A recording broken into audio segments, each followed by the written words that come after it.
सबसे पहले बिहार के सभी वासियों को होली की हार्दिक शुभकामनाएं। हमारा जो विषय है न कोई पार्टी से है न कोई किसी प्रकार के नेता से है। हम यहाँ के बिगड़ते हुए आर्थिक स्थिति के बारे में बात कर रहे हैं, जिसको सुधारा जा सकता है, लेकिन कुछ गलत नीतियों के कारण यहाँ पे इसको सुधारा नहीं जा रहा है और न इस पे ध्यान दिया जा रहा है। आने वाले समय में बिहार और भी बुरे हालत में जाएगा। सबसे पहले हम अपना परिचय देते हैं। मेरा नाम कृष्ण प्रताप सिंह हुआ। मैं राघोपुर विधानसभा क्षेत्र का एक समाज सेवी हूँ और आज हम मुद्दा बात कर रहे हैं होली के एक दिन में होने वाले फायदे और नुकसान के बारे में। हम लोग सभी लोग जान रहे हैं कि बिहार में शराबबंदी है, लेकिन क्या यह पूर्णतः बंदी है? नहीं।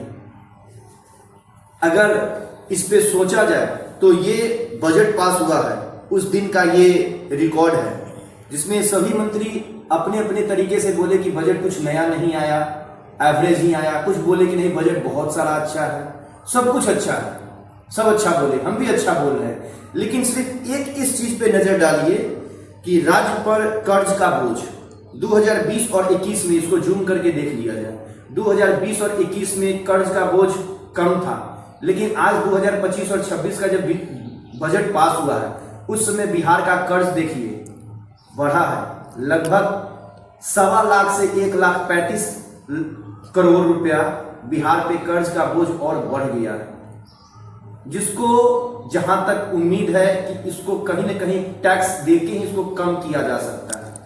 और टैक्स कम करने का एक सिंपल तरीका है जो हमारे बोल सकते हैं कि वरिष्ठ मंत्री लोग ध्यान नहीं दे रहे हैं। बिहार में शराब पूर्णतः बंद है नहीं, और हम ये बोल रहे हैं कि सिर्फ हमारे जो यहाँ के प्रशासन है, हाजीपुर प्रशासन, उन लोग का ये स्टेटमेंट आया था आज से लगभग 20 या 25 दिन पहले कि बिहार में अवैध रूप से लगभग 1 लाख लीटर शराब आएगा।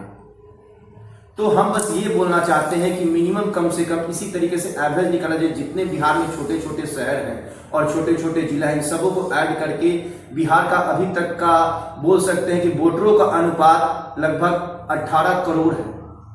तो हम ये अंदाजा लगाते हैं कि मिनिमम अगर होली के दिन एक भी दिन अगर कम से कम 1 करोड़ लीटर शराब कंज्यूम करेंगे बिहार के लोग, जो अवैध रूप से ही होगा। लेकिन ये शराब आएगा तो कहीं ना कहीं से बन के, और इसमें लागत मूल्य पे टैक्स भी जरूर लगेगा।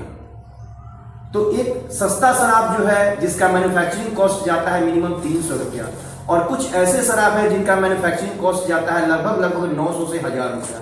दोनों का अगर हम अनुपात निकालते हैं तो लगभग एक बोतल 600 रुपया में कंपनी की तरफ से बन के निकलता है, जो कहीं ना कहीं रूप से कोई ना कोई ड्रग सप्लायर या फिर कोई भी थ्रू अवैध रूप से हमारे सरकार में, हमारे राज्य में आता है। और उसका अगर हम सिर्फ और सिर्फ परसेंटेज निकालते हैं जो सरकार टैक्स लेती है, शराब पे, उसका आता है 18%। तो उसका 1 करोड़ का अगर हम निकालते हैं तो 600 करोड़ रुपया का लगभग बिजनेस होगा। और उसका अगर सरकार अगर टैक्स लेती तो 1 अरब 8 करोड़ रुपया सरकार को एक दिन में उसका रेवेन्यू जनरेट होता।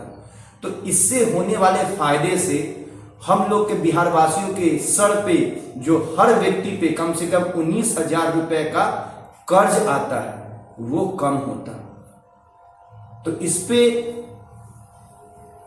बोल सकते हैं कि यहाँ के वरिष्ठ मंत्री जो लोग हैं उनको सोचा जाए, वो एक बार सोचे कि आखिर शराब बंद क्यों है। और शराब बंद हो जाने के कारण बहुत सारे नए प्रकार के नशा हमारे समाज में आए हैं, जिससे हमारा बोल सकते हैं कि नया जनरेशन बद से बदतर हो गया है। तो इस पर विचार किया जाए और इससे होने वाले नुकसान पर भी विचार किया जाए।